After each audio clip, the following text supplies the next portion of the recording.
What's up, y'all? This is DJ D. Welcome to the Rising Spivey Show. And here's Chanel and Brian.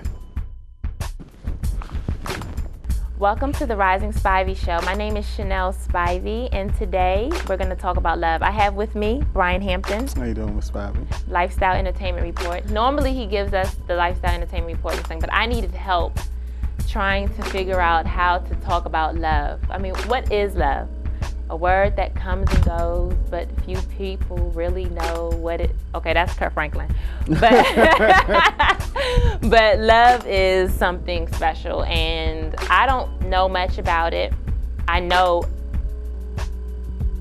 much about it, and I have some very great guests on that are going to talk about love.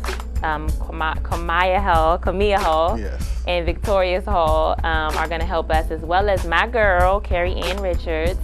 And we're gonna sort this thing out and open up the conversation. I have a feeling this is gonna be a good show. Definitely. You got two married folks on, so. Yeah, and then my girl's single, helping me talk about. So it's a balance. It's a balance. So what's up with you?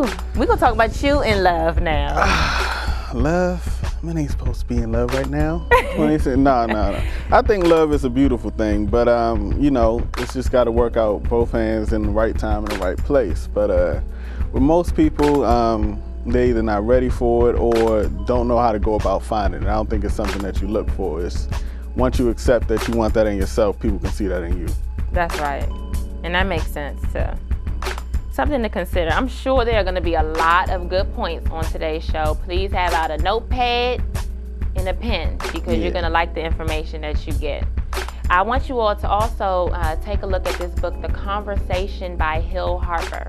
There are a lot of books out there that will talk to you about love, and I'm not going to name the ones which say that you should not get, but there are a few. This one is really a good conversation.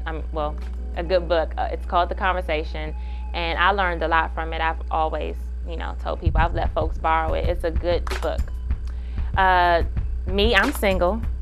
You're single. Yes. We're single right now. If y'all don't know, but me and Brian go way back to freshman year in college. State. Yes, a lot of my guests have come from there so far. That's where I met so many new people and made all of these lifelong friends now. So this is my partner in crime. Me and Brian dream big together.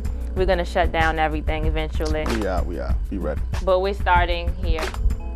Yeah. Getting the ball rolling. We ain't starting here. Actually, we've been doing this. So. Yeah. This, check the history. I'm sorry, that was a little bit. So, what do you think about love? What do you think the issue? This is what I want to know. This is what I'm trying to figure out. Why are men scared to commit? We had Reggie, who I said something about relationships, and he was like, "I'm not in no relationship." What is that?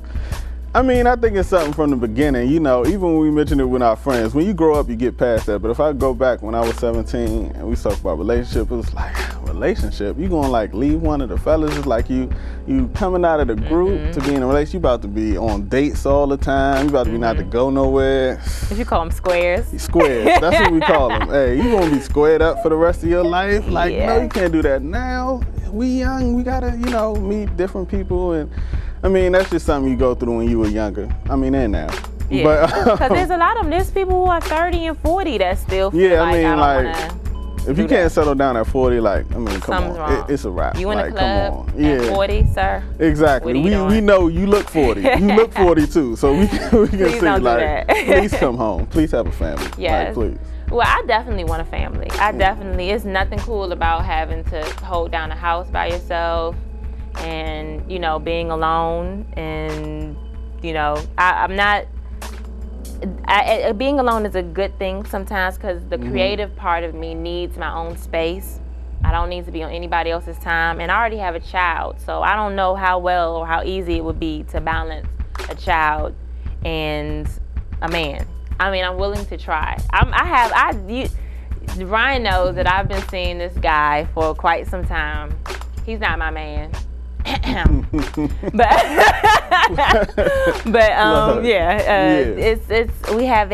a friendship that is very important to me, and I'm not right now balancing everything. I don't know if I'm willing. I want to do it, but I don't know if I could do it as well as I say I want to do it. Today we're gonna talk about those things.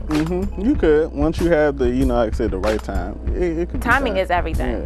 Yeah, that's why I want to know from some of my guests today. What made you know when does a man know that this is the person that they want to be with? When he's about to die. That's usually something. That's not. I mean, it's something I think where that person is different than everybody else. You know, and it's not something I don't think you're going to achieve on the first day or whatever. And then you got to want that for yourself too. You got to, I mean, after a while, honestly, it comes old after a while. Seeing, you know, different women, all of that, you know, I mean, after a while, you're going to want to settle down. You know, I got 2 married parents, so I mean, eventually that's where I want to be, you know. Right, and that's something I got to talk about, my parents too. And that's something that's serious about dating people or being interested in people, at least, that have at least an example of some sort of idea of this, because my perception of love and relationship and marriage is based on my parents, who have been together for I don't know how many years, been married successfully.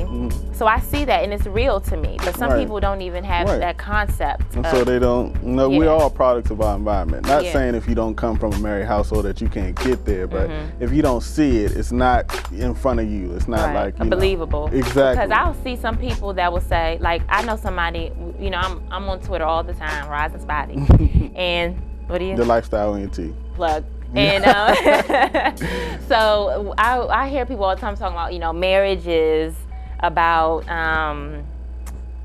a financial agreement. And I'm like, what? That's not marriage at all. I don't think so at all. That's 2010. That's our society, really. That's a mess. That is a mess. I'm going to tell you something about my parents coming. I shared before that my parents are from South Carolina. Mine too. And yes, and Brian's is too. Maybe that's why we're so close. Yeah. But so my parents are from South Carolina, and they came to Maryland, and I'm sure they had a rocky but a rocky start in building themselves in Maryland. They used to stay in some apartments that I ended up actually working for the same management company, and those apartments are not, I'm like, that's where we live? And my mom talked about when they decided that they had to move, somebody got shot on the stoop. But so finances and money, it's like people feel like in order to get married at this point, you have to have this, you have to be financially stable. You already got to have a house, a car, you already have to have a very successful career, you already have to have arrived, basically, and then you want to get married. And I'm not saying that that's not right. I'm not saying that, but I'm just questioning if marriages would be more successful if people were willing to grow together. Right. You know? Right. It has to be a plan first, and then, you know, you don't necessarily have to be at that point, but it definitely has to be a plan. If you just wait till you get married, wait till you have your own house, have your own car, everything like, well, you should have your own car. But if you wait till you have your own house and everything like that, you know, who's to say what's going to happen then? I mean, first you want to be together in love, and then after that, everything else will fall into place. That's what I'm saying. I think that should be the #1 thing. I think that money will come and go, because just because you got money today doesn't mean that once you get married that it'll always be there. Yeah, you should have get fired every day. Exactly. Or you might get hurt or injured or anything. You know, anything could happen. So I think that the foundation of the marriage should be based on love. Right, definitely. Not on this finance thing. But that seems really big. And then we see in the media how relationships, people get divorced. Tiger Woods, and that's the first thing. $750 million. Yes, and money in marriage seem to be like this. When to me, it's the marriage and then the money. Exactly. When I was at the courthouse working in the divorce department, 50% of divorces is the rate. 50% is divorce rate, and 80% is because of money, financial reasons. 80%. So 80% of divorces out of the 50% that make it or that don't make it. And I know struggling is not easy, and the average person doesn't want to be in a situation where they have to struggle, and perhaps maybe it's easier for you to be to get by on your own without somebody else. So if a man is in a marriage and things are getting tight, it's probably easier for him to just step away, maybe. But I think that if you love this person, the money and everything, you know. Right, the easy thing is not always the right thing to do. Usually the hard thing is the right thing to do. Right. Well, this is going to be a good show. It is. I'm really looking forward to this. We got a lot of good information. Normally we go 30 minutes, but this special show, special edition of Rise and Spivey, is going to be an hour, because love is so important to me. I'm in a loving season in my life. I don't even know what that means, but I'm in a place, it sounds good. Yeah, but that's where we at. We're going to do this. Yes, let's do it. So welcome to the Rise and Spivey show. stay tuned. I'd like to share with you all a few poems by Tupac Shakur from his book, A Rose That Grew from the Concrete. Beautiful poetry. You all don't need to hear my love stories. He has a lot of interesting poems that I'm sure everyone would enjoy. So I think that you'll like it, and stay tuned. Okay, I'm very excited to have my girl Kerry in the building. You may have seen us shutting down a few parties because that's what we do. Yes. So right now we're going to talk about love and being single and how things work for us or not work for us, and some of the things that we've learned. Kerry and I were roommates, and we've experienced a lot of stuff. So our one thing was we weren't going to be where we were last summer.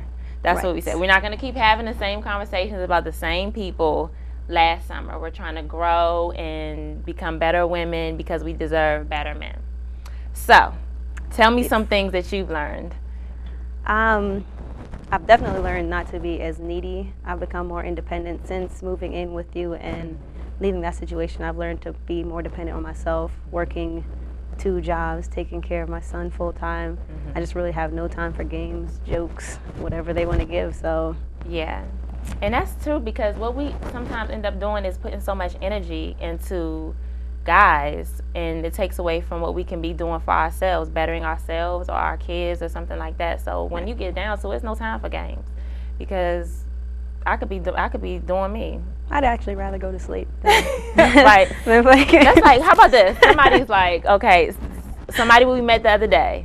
Tell you about the other day. So it's like, he hits me, he's like, so can we chill? And I'm thinking, okay, so what's chill mean? Because I can definitely do that by myself in my house. You want to chill? What does chill mean? Usually chill means I'm either too cheap to go on a date, or it's actually the cheap issue. Like, if I can just come to your house, rent a movie, hang out on your couch. Hang out on your couch. Suffice. Because I still live with my parents. I don't have my own couch just yet. Or I still live with my baby mama.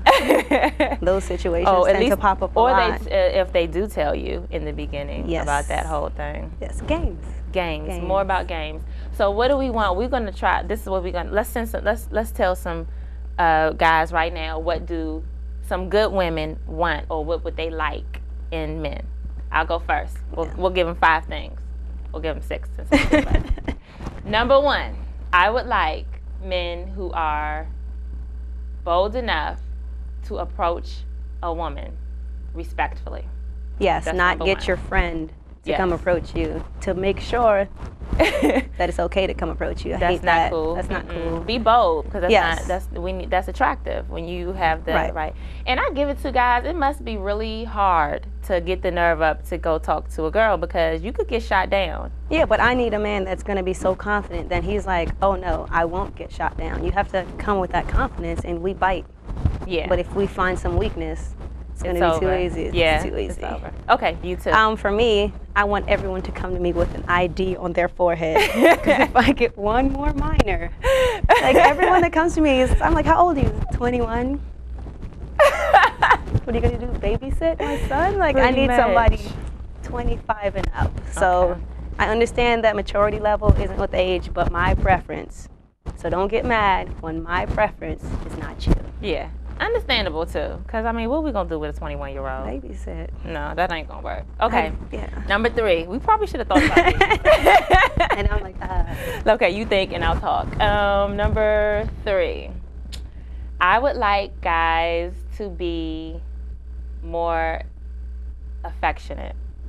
Okay, because I know y'all hard and everything, and you've been a rock, and you were told that being rough and tough is cool. But that get real old. So especially in public. Yes, please. Don't be affectionate in the house, but as soon as we're in public, you want to wrap up somebody. 2 feet ahead, 2 feet behind me, like, right. We noticed that.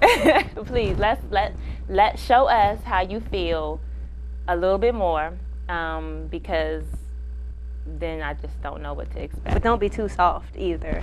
Definitely. I know we're like extremely picky, but take notes. Don't let us walk over you. Like, that's, I guess, the 4th one. Please just be a strong enough man that we're not gonna step over you and just be like, oh, we can get away with everything. Right. Good luck. Great. You just gonna give me that just because I asked every time? Can I have another one?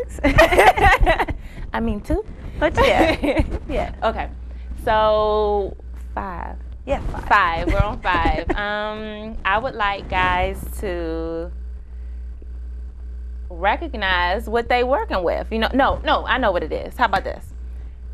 If you know that you in a place in your life where you just want to be about games, then do that with people who are wanting to play games, because there's plenty of females out there that are willing to play the games with you. Right. If you're gonna play games, don't mess with, for lack of a better term, a real woman. You know, don't even waste a woman's time. Go play with girls. So if you know what you're about and you're totally entitled to play and run around and do whatever you feel like doing, don't do it with people who deserve more. I mean, that's just only fair. Right, especially when you know that we're not coming at you for money. We're not, all we're asking for time, respect, you know, just the general needs of a woman. Just come with us correct. All this blah, blah, blah, blah, blah, while you're hiding your phone's on silent when it's usually vibrating any other time. Like, come on, we pay attention to these things because we do it too. But where were we at? I think it was pretty much 6. the game. 6. I think we were on 6 about just, the keeping your phone off silent. Yes, because we know. Yeah. And it's not even worth it. And it just starts the issues and drama and the trust issues too. Because once I know you playing games, I mean, it's going downhill from there. Yeah. Right. Yeah. And we're going to be wasting our time. So, again, Kerry and Chanel, you might see us shutting down yet another party. Always, this Thursday. That's what we do. Will we be? Park, maybe? Park, probably, yeah. Okay, so we'll see you then. Thank you very much for being on the show. She'll be back, I'm sure. I will. And we always have a good time. Yes. Peace. Bye. Black woman. The day I met you, I saw strength. And I knew from that point on that you were pure woman to me, possessing a spirit that was strong. I want smiles to replace the sorrow that you have encountered in the past. And since it was strength that attached me to you, it will take strength to make it last. My negative side will attempt to change you, but please fight that with all you have. It will be your strength that will keep us both standing while others around us fall. What's up, young world? This is Brian Hampton with the Lifestyle Entertainment Report. Today's topic is love, and I have to report on the most underrated R&B artist in this industry, and I have to say that's Mr. Raheem DeVaughn. He was born in New Jersey, but he was raised in Prince George's County, or PG County, and Montgomery County. He graduated from High Point High, and after that he went to Coppin State in Baltimore, where he saw a group of street corner singers. He began singing with them and realized that his passion was music. Raheem lost focus in school. He began skipping classes to record music. And here we are today. That just shows you don't have to take the traditional route to be successful. His current album, The Love and War Masterpiece, is in one word classic. This album received high reviews from the Boston Globe and Washington Post. It debuted number 9 on the Billboard charts. The album is more versatile than any R&B album, and he talks about on his social issues. He has a song with Damian Marley called Revelations 2010, and Nobody Wins a War with everybody in R&B on this song. You have Jill Scott, Bilal, Anthony Hamilton, Algebra, his cousin, Chrisette Michele, Shelby Johnson, Lettucey, Citizen Coat, Dwelly, Chico DeBarge, and Rudy Currence. Even I was supposed to be on the song, but my voice was a little hoarse that day. Got green tea and wet naps, killed me right out, could cure cancer. But he does not do just, love songs. He covers social issues and songs based on love and relationships, a style many compare to Marvin Gaye. There definitely can only be one Marvin Gaye, and Raheem is his own artist, but you can tell Marvin's influences on Raheem's music. When Raheem when his first single, Bulletproof, for this album came out, my friend told me that it sounds like some old Marvin Gaye type music, and I think Marvin Gaye is the greatest R&B artist of all time. So when she told me that at first, I did smack her, and I told her to apologize. No, I really didn't smack her, but I told her I'd listen, and I let her know if it was real or not. That's what she said anyway, but I don't remember saying that.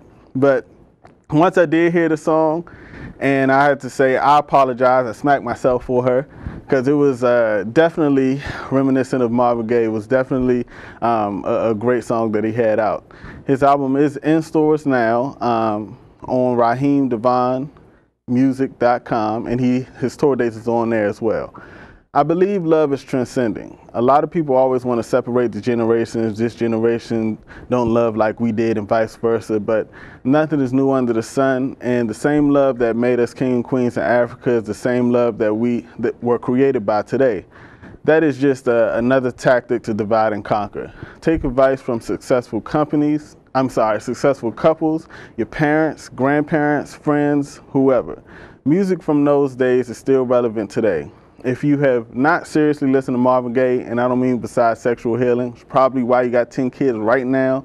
I mean, like Distant Lover, God is Love, Mercy, Mercy Me.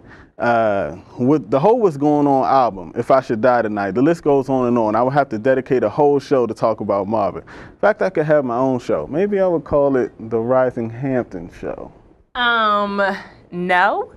Just a thought. But this concludes my lifestyle entertainment report. Live your dreams or don't live at all. Tears from a Star. My tears, they fall with passion, like tears conceived from stars, full of brightness and energy, seen only from afar. Tonight these tears are full of pain, but also I can feel relief from my heart because the stigma is revealed. Unfaithful and unforgiven, I cannot bear to let this be, so I must be pure to only her for eternity. All right, welcome back. I have Victorious Hall. Hello. He is one of the coolest people in the whole world. He really is, probably. When I met Vic at Morgan State, and let me see, when I met him, right, he was all like this power and everything. And I'm sorry. That's fine. But he was, because then it introduced me and exposed me to some things that I had never really experienced before. I appreciate that. Really good all-around dude. You're a teacher. Yes. What school do you teach at? Well, I'm starting at Possibility Prep Middle School. It's a new public charter school, all boys. Where? In Largo. In Largo? Yeah, right on Largo Road, man. That's cool. 8th grade. Yeah. Congratulations on that. Thank you. I appreciate it. Thank you. So I have Vic on the show because he is a happily married man, Very much successful at that. And I want to know more about, I want to hear it from because this show is about love.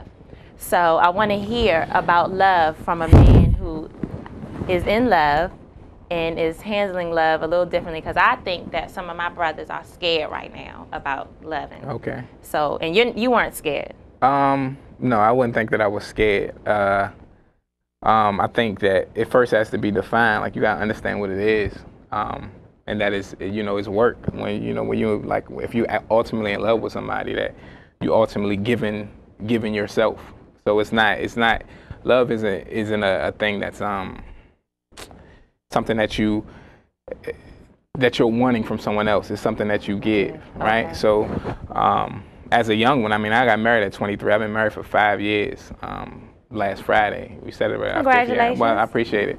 But as I grow older, I'm starting to, it keeps on redefining itself, what it means. But you got to be willing, and willing to kind of jump into that. And it gets hard, yeah, right? Definitely, yeah. I mean, living with a woman is difficult. I mean, I'm just saying, like, we're different beings. Like, men and women, I know that was, but men and women are like two totally different beings. So sometimes you want to go home and you don't want to talk about certain things, or you don't want to watch television. Like, I ain't no big TV kind of guy. I'd rather just sit, and I can sit in an empty house and, and read a book. You know what I mean? But you sometimes, and being in, that's giving of yourself. Sometimes you got to kind of release some of you and give it to your spouse. So. It's a challenge, but it's worth it. It's well worth it, right? Yeah, it's well worth it. At what point did you know that you wanted to marry her? Wow. You all were dating. Well, yeah, I keep it all the way. In college, I was at Morgan State. I met her in high school. I was in the 12th grade. It was like a fake love story. Like, we was working at the same job. I didn't know it, but I seen her in the hallway. And it kind of went from there. But when we got to college, I was in the 12th grade. So when I got to college, college was 17 to 1, 17 women to 1 man. So I was kind of like everywhere. I was on and off with my wife, and she was at Temple and I was at Morgan, and it was just. And then when we got through it, I was like, you can get through that at HBCU. You know, we can get through anything. So. When she got through it, or when you got through it? Well, both of us. You know what I mean? We okay. both dealt with our demons. Both dealt with the things that were kind of pulling us. Okay. You know, different energies pull you different ways. But once I got out of it, she was still there. She was the only one still right there. So I was just like, you know, that's the way to go. Aw. Yeah. And she chose you. Yeah, how lucky she is. Yeah. Okay, so y'all both are very lucky. I'm sure she must be a queen. Yeah, Our last she definitely show was is. about queens. No, Yeah. she definitely is. She is everything that, all the qualities that I want, she has, with like effortlessly. Like it doesn't even like, it's very simple for her. You know, certain things I have to work at, it just comes natural for her. So I see those things in her, and it kind of helps me get to that particular point. So let me ask you this, with a lot of our brothers, because I don't know what the numbers are, I'm not even going to try, but I know the marriage rate within our society, or within African Americans especially, has got to be far lower than in other cultures. Yeah. Why do you think that is? Like, what's going on? You about to get this teaching in me. There's a lot of different reasons. You know, you got to go into our legacy here in this country. You got to go with the welfare system, drug epidemic that's in our communities. You got to go with media influences, what it teaches young women to be and what it teaches men to be. Like, men are taught to be promiscuous and value their manhood within their penis. And women are kind of taught to, are reared in this very, I can do all this by myself, I don't need nobody kind of thing. When, you know, building a child or building a family, you know, a community in itself is built on the foundation of a family. Without that, you're done with. So welfare system and different things makes the women dependent on the government rather than dependent on each other, a strong family bond. But it's a bunch of different things. Women who, I can go on for days. Are we listening? With regard to, you know, choices, like what women want, because men are the aggressors, right? So we go after. So it's very important that women set the standard on what they want. So if you want a man who's fly but hasn't read a book in 5 years, or if you want a man who kind of got a thuggish means to him, you know, kind of vibe with him, but he don't know how to build with children, like, you're gonna have a hard time on your hands, you know. Or if he's not financially stable, but he look nice or he talks well, you know what I mean? So he don't know how to manage his money. So it's a lot of different things that I see women like looking for, but it's not gonna be the man that helps sustain a household, you know, to keep something intact. I see. So Okay. You know, That's good. I hope very. somebody was listening. I was listening and paying attention. Yeah. That's true, though, because it's hard. You can't really see a person's character and those things that are important when you first meet them. I mean, and I'm not saying I go for the thuggish kind of guys, even though I do kind of like them a little while. But just kidding. Yeah. But you know, that it's hard to kind of see that person. They telling me to rap, but this is a good conversation, so we're gonna keep going. But I think women, of course, I mean, women want to be protected. You know what I mean? So that's important. Like, you gotta have a man to be able to protect you, but at the same time, there's a lot more than just physical protection. You know, so there's mental, spiritual. There's all kinds of different protection, but sometimes we just go for that facade. And I think you can see people when you see yourself. Like, if you are able to see yourself you should be able to look in someone's eyes and judge their character. Like, I think it's a gift, but it goes when it's better when you fully understand self, and when you're growing and working on self. Like, everybody exposes themselves in due time. You know? But I think that a person's spirit precedes them. I can get energy from people. So I don't know if that's the same as like their character, but their energy is something. When I meet people, I can just feel something from them. I know if I don't want to be in this situation. Some people make me that's man and woman. Yeah. Some people make me uncomfortable, but it's just about the energy too. That's God, right? Yeah. That's what that is. That's that God inside of you. I mean, that's that part that we can't see. Yeah. But that's what we need to meet anyway. Right, because this is just, when we get old, this is gonna change. Like, our physical makeup, that's all gonna change. We gotta meet what's inside that nobody can see. Right? You can only feel. That's right. It's so cool. I'm chilling. I gotta stop talking to you now. Okay. I hear them in the back talking, telling me to stop, right? Okay. Y'all need me to stop? All right. Okay. We're gonna stop here. Thank you so much, Vic, for being on the show and sharing that. I wish we had more time to talk because I want to get into, see, me, I'm not really into always pointing out what's wrong, but more so ways that they can be right. Yeah. Okay, give me an example. Hold on. What are ways that we can do? And so we mentioned that it's about what we're taught. Yeah. Like, for instance, with a woman is, because, I'm bred to be like, I'm a mother of one by myself, so I got to be strong. And I think that ends up putting a wall up because I can't let anybody come into my stuff and mess it up because I'm an emotional being. So if someone come out, if I got this going on and someone comes in with and hurts me, that could just ruin everything for me. It could knock me out. I could be in the room, in the bed, not going to work for 2 weeks, and I ain't got time for that. So I have this wall up, but that's what you're saying is a part of hindering us from loving each other. And for guys, the same thing. And I touched on that last week with when we talked about queens. Some of these guys are taught that if you have a lot of women, like on the real, I had a very good conversation with somebody that I'm seeing right now, and he told me that he has been with over 100 women. And that's not even out of the ordinary. I mean, honestly, 100 women. So it's like, what is this? Why do we do this? I mean, I'm like, well, dang, you got 100? Yeah. Do I know any of them? Please. Well, he might be lying, but I mean, that could be it. But when you judge it, but you gotta kind of, you gotta get a good male friend.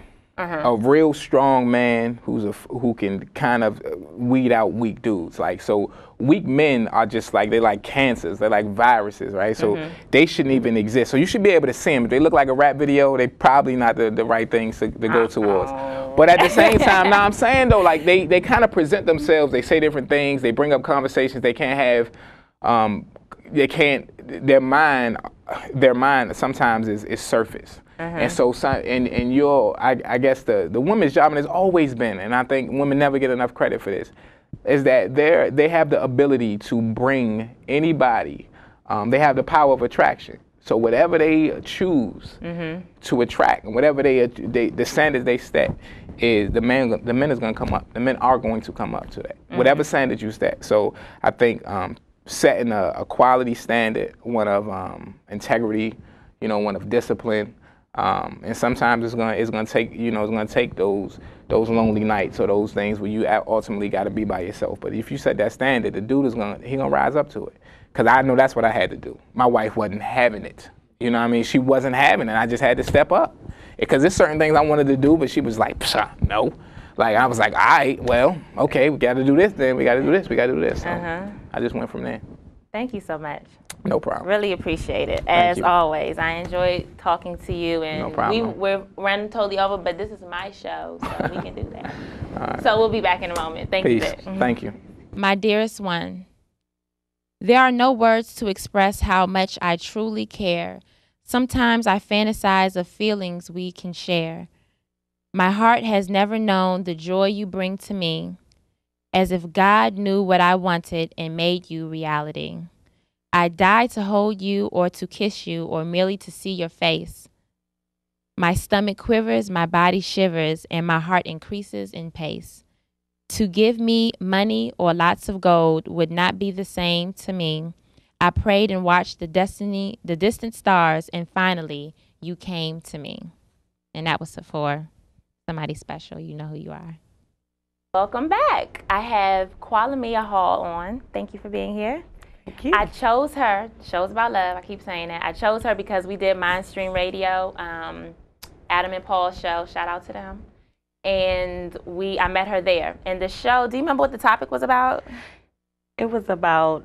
oh, I know. It was cheaters. It was something about cheating. What constitutes cheating? Right. And is it considered cheating if you're not married? And she was really big on it's not cheating if you are not married. If you're not married, you're single. You're single. That was her. She kept saying that. And honestly, before that, I really did believe that you could be in a relationship and be getting cheated on. But you made a great point. Because at the end of the day, if he hasn't proposed to you or you haven't accepted a proposal from him and decided to spend your life with them, basically y'all still in tryouts. And so it's saying that I'm trying you out and I might try her out. I mean, you shouldn't. Don't do that to me. But you are basically doing that, right? Well, yeah, I still think that there is a point to a committed relationship beyond beyond tryouts. Okay. But I do think it's still a period of time where you're getting to know each other, and I just consider cheating as adultery, and that's it. I don't think you can commit adultery if you're not married. Okay. And, just in simple terms. Right. Because people can make any type of relationship that they want, but ultimately marriage is what it is, and That's true. I was thinking, and again, so she was the only person that was actually married there too. So it was good to hear that perspective. Because so many times I think we'll talk about, people have, they'll talk about single women will talk about relationship matters and issues and stuff. And it's like, but I don't need no advice from her because she don't have a man. So I was like, I need to get Miss Hall on here because she is married. And so what happened? How did you and your husband meet? Okay. I don't mind details. I actually had enjoyed your conversation with Victorious because I got married at 23 as well, and we kind of had a similar story. Except work, it was school. So I met him right after 12th grade, our first semester in college. We were both going to Prince George's Community College, and I would see him like all the time. Back then, he was like one of the cool guys, and I was more so still studying self. And so, like, he made like really great points, but we met, we knew we had an attraction, but because of society, because of where we both were in society at the time, we knew we couldn't date. And so about 4 or 5 years later, we saw each other again, and at that point, it was just like, okay, enough time has passed. We started dating that night. Oh. We've been together ever since. That was 5 years ago. Wow. And so how did he propose? I like these kind of stories. It was basically one of those, I know I want to be with you forever. I don't want to be with anyone else. He told me that I had all the qualities he wanted. Basically no need to look any further, so why not? And he had a ring, so I said yeah. Congratulations. I know I'm years late, but still. I don't know a lot of married people. Honestly, I think I need to step up my, you don't either though? Okay. I don't either. I probably know more married people than single people do, but since I did get married at a young age, and I am still young, I don't know too many people that are married, or even I hear more people saying they don't want to be married than they do, which is kind of scary. Oh, why do you think that is though? Now, it's for a number of reasons, but ultimately the biggest thing is not knowing themselves. They see, a lot of people go by what they see, and if you go by statistics, of course you're not going to want to get married, which I don't understand, because statistics and other things show us, what not to do, but we still do it. Yeah. So I really don't understand that. But I think it's more so when your feelings are involved. Nobody wants to get hurt. Like the one thing you said, there's so many single mothers out here, and they don't want to get their space messed up. Right. So it's like, well, if it's messed up on my own, I can control it. But if somebody else comes in and do it, then now I got two messes to clean up. Right. Versus my own. So, and I think that for some reason guys feel like if they get married, because it seems, I think women are willing. I think women want to be married. I know I can't speak for all women, but we don't want to be alone. Yeah. But there's something in guys that have it like, you know what, I don't mind doing this till I'm about 40 or 50. At least that's what they say. Now, sometimes I wonder if that's really real. I think maybe in half of them it's real. Okay. I don't think that all of them really think like that. I think it's more so a facade, or how they maybe appear as weak. If they give in to a female, just the appearance of it. It may not necessarily be what's really going on, but just how like their friends might look at them or whatever. But more people who are family oriented want to be married. Yeah, that's what you have to look at when you're looking for a guy. Look at his family structure. Right. Look how he is with his little cousins or nieces and nephews. That's the type of stuff I pay attention to. Yeah. How he treats his mom. What other qualities do you think women should be looking for? Now, we talked about that spirit and energy thing. Like, what else should we be looking for? I would say his etiquette. That tells you a lot what he's interested in. Like, if he's more so, sports, that's like something that most guys are into. But if he's not into anything educational at all, what is he into then? Right. Drinking, Yeah. You gotta just assess a whole bunch of stuff. As far as actual personal qualities, I would say his respect factor, whether he can be professional or adapt in any situation. Yeah. You have to look at just the close things, not, you know, he's fine, he has money, what kind of job he's have, what type of advancement opportunities can he produce? Right. You know, what type of security can he give you, like Victoria said, in any situation. Right. Not just So and another thing I want to talk to you about is unhealthy relationships, because we tend to get into, I'm talking about men and women, tend to stick in unhealthy relationships because it's been going on for so long. Like, I got this new thing now. If I'm gonna give people I'm gonna give them 3 months, and we're gonna reassess this situation. We're gonna figure out if we need to keep going or we need to just drop it off, and then maybe reassess, because it can get. I don't want to end up being with somebody for 5, 6 years when I knew at 3 months that this situation wasn't what I was looking for. I do think more people need to assess their relationships as you need to assess yourself, period. But assess yourself before you assess the relationship, because 9 times out of 10, you're looking at what the other person's doing. But not too often do we look at how can I make it better, you know? And also, I don't believe in putting a time frame on it, because every relationship is different. So, I mean, it's still good that you have yours. You know, it may change depending on what relationship, but I don't think enough people assess their relationships at any given time. Another big thing is a lot of people don't know how to communicate effectively. When you go into a situation, a lot of people assume things. They don't really discuss the important things. So when it comes about, it's like, oh, we're just dealing with it now. Yeah. If you're best friends with your partner, you can get through anything. Yeah. Bottom line. Communication is everything. It's everything. It really is. I have been seeing somebody for a couple years now, and we, for the first time in a long time, had spent hours talking today. We had breakfast and we talked for hours. And it was one of the best conversations I've ever had with this person, because there was no distractions. We were just sitting at the table just talking about whatever randomly came up. And in that conversation, we kind of let our guards down, because I'll admit, I'm not trying to let nobody's going to come up in here and hurt me, ever. It's not happening. So it was like, in that conversation, I let my guards down and he did the same. And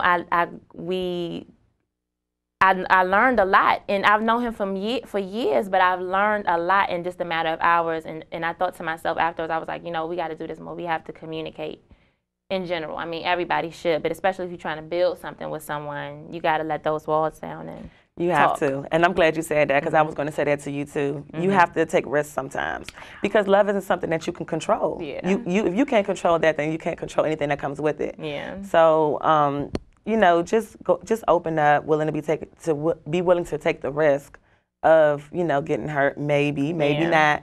But just imagine being married or having a husband that you can talk to like that all the time for the rest of your life, with no, you know, not without hesitation. Just talk about how blue the sky is all day, and it'll be the best conversation. Yeah. So you just got to be best friends. I mean, you can do it. Hopefully. But first and foremost, ladies trying to get in a relationship, or men, whoever, decide what you want first. I see so often 2 people coming into a situation where they both have different intentions. And if that's not discussed before you have sex, you know, before you bring somebody around your child, or before you give them something, you know, and you might regret it later, before you do any of that, discuss what you want. Because if you're not on the same page, it's not going to work. Right. And that cycle, repeating that cycle, is what makes people not want to, you know, go further with the next person. And it's not their fault. Yeah. And you're right, and it's not. And I realized that you had said something about that on Twitter, something about the walls. And I admit, I really have a problem with that, because like I said, it's taken me a lot to get to where I am. And I'm not going to I don't want to let anybody come in and then just throw me off course, because when emotions get involved, you start to see things differently. You might be blind, and then you might end up, I don't want nobody driving me to drink. I got enough issues, so it's like. I think I said something like, some people put up walls not so we can knock them down, but to see who would try to get through Break them. them, yeah. And I was like, me. And then she said, is that work? And I was like, no. No, and somebody else, it was a guy. I was glad because you and another guy commented. He said it didn't work either. It doesn't work. It doesn't work. But it takes time. It does take time. It's been a great conversation. It really has. I wanted to have a successful marriage, and to a man and a woman who are both in successful marriages tell me some secrets, because you all are doing something that very few of us have figured out how to do. Y'all not gonna hear me give any advice on love, because clearly I don't know anything about it. I'll tell you what not to do, but that's about all. I want to tell people to not be afraid, even if you're thinking about getting married, don't be afraid to ask for advice. Because, I mean, the same way we have teachers that teach us everything else, people go to parenting classes, it makes you a better parent. We went to a marriage enrichment class. Marriage is not going to be easy. A relationship is not easy in the first place, you know? So if you need relationship counseling, or, you know, just to see how to make your marriage better, even no matter how far you are into it, I don't care if it's 5 months or 5 years, you may need that, and it's so refreshing. We went through that on our 3-year mark, about a 12-week class, and I came out of that class feeling like I was a newlywed again. Like, I wish I'd known this, you know, before. That's good. And I think if I needed to do it again, if I forgot one day, you know, I took all my notes, but I would go back. Yeah. You need that from time to time. How you keep the fire alive, right? It works. That's good. And Diverse Gems, tell me about that. Diverse. I'm sorry, we just from here to there, but we rapping. Oh yeah, the nonprofit. Basically, I wanted to start a community group because I came from a big family, and it's 7 of us. We are all a year apart, and we had 1 parent. So I mean, you can't get any more underprivileged than that. And so I wanted to be able to give people resources that I didn't have when I was growing up. I didn't have money for school, you know. I didn't even have money to buy books, so I couldn't get the scholarship. And, you know, everything takes another step. Yeah. So what Diverse Gems does is provide resources to those who wouldn't otherwise be, you know, they wouldn't be accessible to them. We gear towards social development and help people become self-sufficient. And, you know, those are the people that are missed. We often look at the homeless and, you know, everybody that's poverty side. Right. And then we look for the money from the rich, but what about the people in the middle? In the middle. And that's what we cater to. Yeah. And that's true. I can go on. I can talk about the middle people for a long time. I'm a middle person. Like, for the people in the middle, you just out there now. If I ain't care and I didn't want to even work, then they would help me. But that's a whole nother subject. So that's what Diverse Gems is for, because I looked around and there was no other organization like that. So, and we wanted to stress the diverse, you know, part, because so many people are like, you know, we say we're not racist, but we tend to be like with our like kind, you know, people. So I wanted to stress diversity because it's just a color. Yeah. Cultures are different, but it's not anything wrong with learning about a different culture at all. You might learn a lot. Yeah. Just talk to somebody from a different culture one day. Right. It's been a good conversation. Thank you very much for coming and being here. You're very welcome. If there be pain. If there be pain, all you need to do is call on to me to be with you. And before you hang up the phone, you will no longer be alone. Together we can never fall, because our love will conquer all. If there be pain, reach out for a helping hand, and I shall hold you wherever I am. Each breath I breathe will be unto you, for without you here, my joy is through. My life was lived through falling rain, so call on me if there be pain.